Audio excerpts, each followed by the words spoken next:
Defisiensi vitamin A atau kekurangan vitamin A adalah masalah kesehatan akibat kurangnya asupan vitamin A dari makanan sehari-hari, sehingga menyebabkan gangguan fungsi tubuh seperti pertumbuhan jaringan, metabolisme, dan sistem imun yang nggak optimal.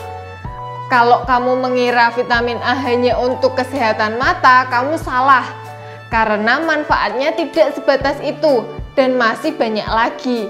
Apakah itu? Klik subscribe dan lanjutkan menonton ya.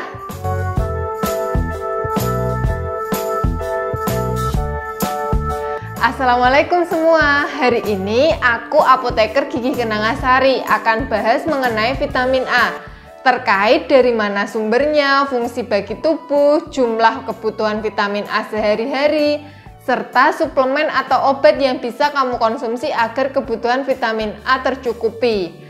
Tidak hanya bermanfaat untuk penglihatan, lebih dari itu, vitamin A juga berguna untuk perkembangan dan kinerja reproduksi, sistem imun, serta regenerasi kulit agar tetap optimal. Asupan vitamin A enggak sulit kamu dapatkan. Di makanan sehari-hari kamu udah pasti mendapatkannya. Misalnya dari bayam, kangkung, wortel, buah mangga, susu, keju, yogurt, telur, dan minyak ikan. Tapi biasanya orang-orang yang mengalami defisiensi vitamin baik A, B, atau C, dan sebagainya disebabkan oleh pola makan yang enggak seimbang. Contohnya enggak suka makan sayur atau buah sehingga mengalami gangguan kesehatan. Meski sumber vitamin yang baik tetap berasal dari makanan alami, namun enggak menutup kemungkinan kalau kamu bisa mencukupinya melalui suplemen atau obat-obatan. Bahkan pemerintah mencanangkan pemberian vitamin A bagi balita dan ibu pasca melahirkan di Posyandu setiap Februari dan Agustus demi mencegah masyarakat kekurangan vitamin A.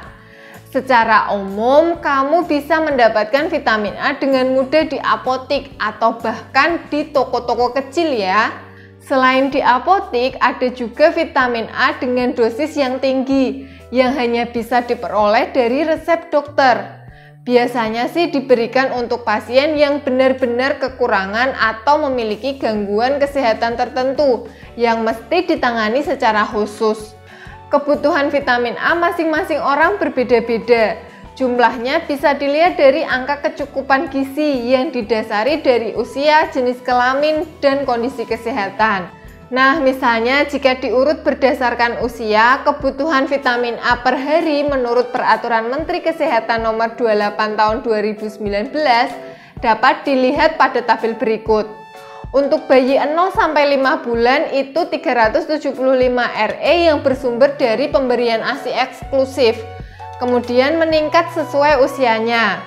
Dapat dilihat juga jika kebutuhan vitamin A pria dan wanita juga berbeda, yaitu mulai dari 600 hingga 700 RE untuk pria dan 600 RE untuk wanita.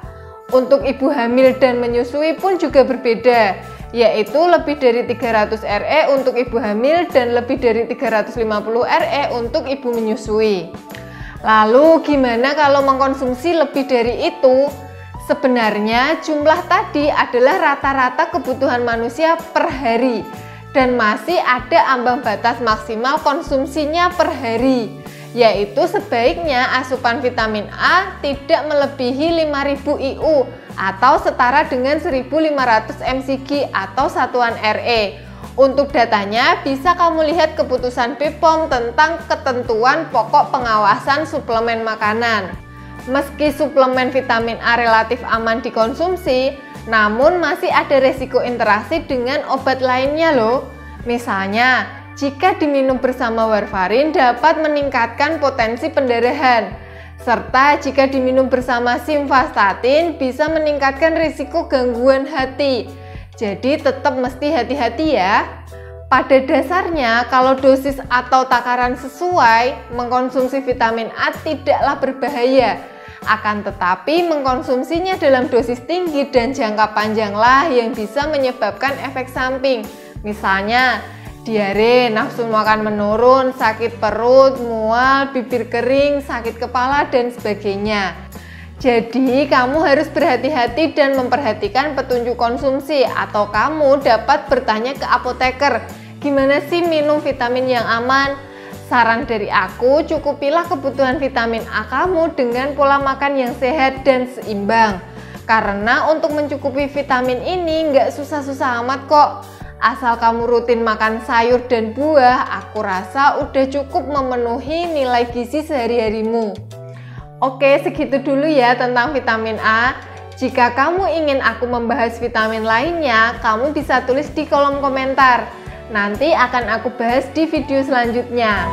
Oh ya, jangan lupa subscribe, like, dan share video di channel ini ya. Bye!